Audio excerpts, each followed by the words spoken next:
13 bodies were discovered in a suburban home located in Kent, Washington, in the year of 1992. The story I'm about to replay to you is a simplified version of the documents that I am in possession of. I discovered these documents while going through my adoptive father's filing cabinet 2 weeks after his funeral.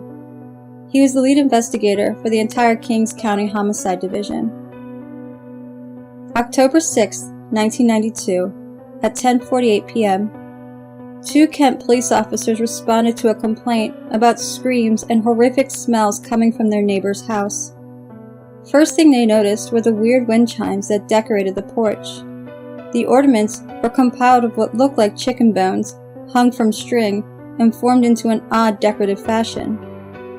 The house stood 2 stories high, with an A-frame stoop. It was painted a faded shade of light blue, chipped away revealing the rotted wood underneath. The lawn unkept, with a small tree planted in its front yard that long withered and died away. There were 3 stone steps that led to the porch that stretched across the front of the house. Officer Brooks and Officer Ramirez knocked on the door promptly. After approximately 30 seconds, they followed with another, louder knock, which created enough force to push the door ajar. "Kent Police!" one of the officers shouted, authoritatively. When there was no reply, both of them withdrew their flashlights and proceeded through the threshold of the broken door. A putrid odor welcomed them as they shined their lights throughout the room, making both of them gag. 3 lifeless bodies, cold, pale, and gray, lay in a uniform line on the living room floor. Body number 1 was a middle-aged man. The man suffered from what looked like a blunt object to the head, causing his skull to be partially caved in. Body number 2 was of a woman about the same age. Approximately 8 stab wounds covered the woman's face, neck, and torso. Her shirt was slightly raised, exposing a few inches of her lower stomach. What was easily visible were 1/4 inch deep claw marks, possibly human, that seemed to stretch beyond the length of her shirt. Body number 3 was of a teenage girl in her late teens. No visible sign of death, other than the lifeless expression of terror on the girl's face. All 3 rested in a pool of coagulated blood. Both of the officers withdrew their weapons from their holsters, and one of them radioed in for backup and medical. Embracing their curiosity, they continued to explore the remainder of the house in search of survivors. Pressing forward, Ramirez stepped over the line separating the hardwood floor from the tile floor in the kitchen. A light squish rose from the ground and traveled towards the officer's ears. He shined his light down towards the ground and saw a small pool of blood beneath his boot. Lifting his boot to see what he stepped in, a flattened eyeball stuck between the grip of the bottom of his boot. The man nearly vomited at the horrific sight, attempting to scrape the remnants of the crushed eye on the edging of the floor. Brooks proceeded to shine his light around the kitchen. The walls were painted with blood, curtains drawn. The back porch light shined through the curtains, revealing that they were made of light peach-colored leather type of material, neatly sewn and hung above the windows. Further examination revealed that it was made of human skin. A serrated knife rested at the bottom of the kitchen sink, covered in blood and the remnants of flesh. Alongside that were several dirty dishes, covered in the same rotted remains, partnered with the other loose eyeball. Opening a refrigerator door, an even more pungent odor forced its way into the air, causing the officer to regurgitate his late dinner all over the linoleum tile. His eyes widened as he examined the contents of the fridge. Rotten limbs, those of which seemed to add up to the amount of a full corpse. 2 legs, each sliced in half at the knee. Arms severed at the shoulder. A torso, which had its ribs protruding from the decayed skin. Several food storage containers full of what looked like entrails and organs of the corpse. On the top shelf, at the very back of the fridge, stood a male human head with both eyes missing. Maggots wiggled and crawled through every orifice and opening of the severed head. Its face contorted into an unidentifiable expression. Officer Brooks then slammed the door shut as quick as he could, followed by another radio on the status of their backup. ETA was about 30 minutes out due to the location. He staggered back in awe as he retreated from the kitchen towards the hallway. He then bumped into his companion, who was now using the end of his combat knife to pick the remainder of goo from his boot. Body count, 4. A minute or so passed by, and Ramirez looked up to see the horror painted across his partner's face. After a bit of consoling and inspirational words, he was pulled out of shock, and they both proceeded onwards. Each of their guns drawn, they slowly stepped down the hallway. The floor creaked loudly underneath each time their boots made contact with the wood. The walls of the hallway were decorated in empty picture frames of all shapes and sizes. It was as if someone came through and removed each picture from the glass of the frame and discarded them without any regard. It gave off the most creepy feeling imaginable as they approached the closed bedroom door. Ramirez pressed his ear up against the door as he heard the light sound of oldies music emanating from behind the closed wooden door. He asked Brooks to cover him as he turned the knob and slowly pushed it open. The light overhead flickered, allowing brief shots of the interior of the bedroom. The horrors of the bedroom revealed itself in the flickers of light, as if flipping through photographs in a book. A bed sat in the middle of the room. On it was the corpse of a young woman with each limb tied to the bed frame. She was completely nude. Her lower torso was gaped open and fully exposed the inside of her uterus. It was empty. Blood and amniotic fluid soaked the sheetless mattress. On the wall, to her left, were words painted in blood that read, "It's a boy." Ramirez lowers his gun, as well as his jaw, as he was frozen in place. He could feel the bile rising up from his stomach, and he swallowed it down hard. He then retreated from the room and gently closed the door behind him. In the hallway, Brooks was in a panic attempt to get in contact with dispatch. There seemed to be no response as both of the officers repeatedly attempt to radio into them. The response they got in return was only static. "I don't know what to think of this.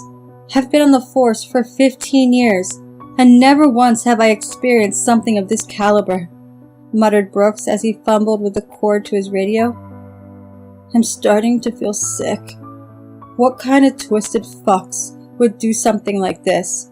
shouted Ramirez as he leaned his head forward on the wall of the hallway.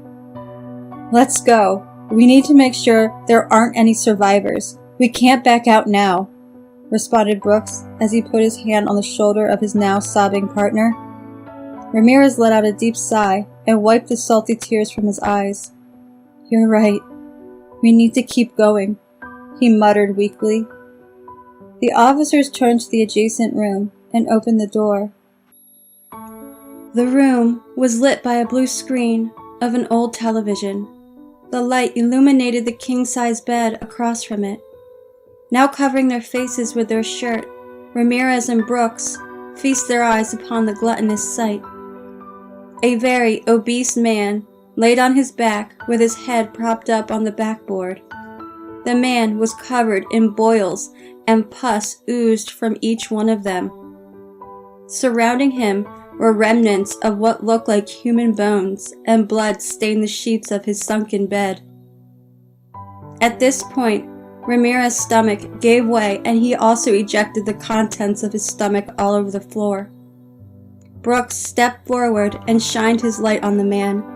His face was scrunched together, his eyelids barely visible due to the folds of his forehead. A foul odor emanated from his corpse as Brooks choked as it passed through the defenses of his uniform shield nose. Both officers retreated from the bedroom as quickly as their feet could carry them, slamming the door shut as they stepped into the hallway. At the end of the hall, on the far left, was another door. Across from that was a set of stairs leading to the upper floor. Ramirez gestured for Brooks to head upstairs, and he'll follow after clearing the next room. This time, he swung the door open and pointed his gun with an eager anticipation. A body with what looked like 40 or 50 hypodermic needles protruding from his skin, sat on the toilet wearing nothing but his shoes. His skin was pale green and blue. Ramirez took a few steps closer and lifted the man's head from its slumped forward position. Ramirez took a few steps closer and lifted the man's head from its slumped forward position to get a better look. Ramirez immediately jumped back in shock at the sight of the dead man's face. Both of his eyes were a solid white, no pupil, no iris, just a white marble inside his eye socket. His face was twisted and morphed into a wicked grin of pleasure. Dark purple veins covered his veins like lines on a map. Body count 7. Needles crunched underneath Ramirez's boots as he stepped backwards out of the bathroom and turned to head upstairs. Officer Ramirez called after Brooks at the bottom of the stairs, but there was no response. He panicked, bolting up the stairs and immediately through the half-open door to the room to his left. Ramirez ran into the back of Brooks as he stood there, hypnotized by the sight in front of him. Confused, yet relieved to see his partner still alive, he looked forward.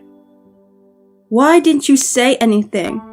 I thought you might have been—" His voice came to immediate halt as he now caught a glimpse of what his partner had been distracted by. There in the room hung 5 little girls, all roughly between the ages of 3 and 5, with rope hugged tightly around their necks. The lifeless corpse swaying side to side as they were suspended from the ceiling. Each of the little girls' long hair masked their faces, and neither of them bothered to take a step forward to get a better look. Body count 12. "We need to get out of here now!" exclaimed Brooks. He turned around and grabbed his partner by the shoulders. Without saying a word, Ramirez followed as they bolted down the stairs and headed towards the front door. They leaped over the bodies laying in the living room. That's when they heard it. A door they must have missed the first time around sat in the corner of the room. They stopped dead in their tracks to get a better listen. The sounds of crying muddled their eardrums as they scrambled for their firearms. It wasn't any ordinary crying. It was the crying of a baby, a newborn baby. Ramirez flung the door open and bolted down the dark stairs leading to the basement, and Brooks followed closely behind. When they reached the bottom of the stairs, they saw nothing but a bassinet and a woman with long ratty hair. Her clothes were soaked in blood, and in her arms she caressed and soothed a crying baby boy wrapped in a blood-soaked blanket. Ramirez withdrew his weapon. "Kent County Police! Put the baby down and get on the ground now!" he screamed at the top of his lungs in absolute fury. The woman ignored his words and continued to soothe the newborn. Ramirez took another step closer. Then, the woman's head shot up and glared directly at him. Ramirez again repeated himself. Her eyes burned with a sinister fire that could only withhold in a look of pure hatred. She then gently set the baby down inside the bassinet and withdrew a knife, lunging towards Ramirez. Before he could even react, Brooks fired on the woman, putting 3 bullets in her chest and 1 in her head. Her body fell lifelessly against the basement floor as Ramirez made his way towards the now crying baby in the bassinet. The sounds of police and ambulance sirens rolled in from the distance as the 2 officers made their way to the front porch of the house. Officer Ramirez caressed the small child until their guaranteed safety. When the paramedics arrived, the 3 of them were transported to the nearest hospital for further examination. Further investigation reveals that the woman in the basement and her husband, the obese man in the bedroom, were the occupants of the home. Their only son the man in the bathroom, had a very heavy heroin addiction and had apparently been gone for the past several years on a bender. Then he finally returned home when he hit rock bottom and was a witness to the following events. The woman would abduct and drug expecting mothers. She then raised them as her own, living off the flesh of many other victims.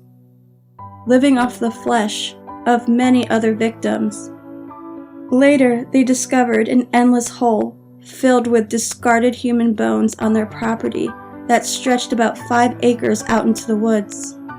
The young girls hanging in the second-story room were the rejected children she raised that acted out against her. Due to the failure of her son, she was determined to have another. The 3 bodies come into play when the family of the abducted mother in the first-floor bedroom went vigilante and end up getting themselves killed. The girl in the living room's cause of death has yet to be determined. Final body count, 13. The story above was a compiled first-hand testimony of the 2 officers themselves. Officer Brooks later committed suicide after the incident, and Officer Ramirez has been missing for the past 10 years. Amongst the other files and evidence, I found an adoption paper stapled to one of the forms.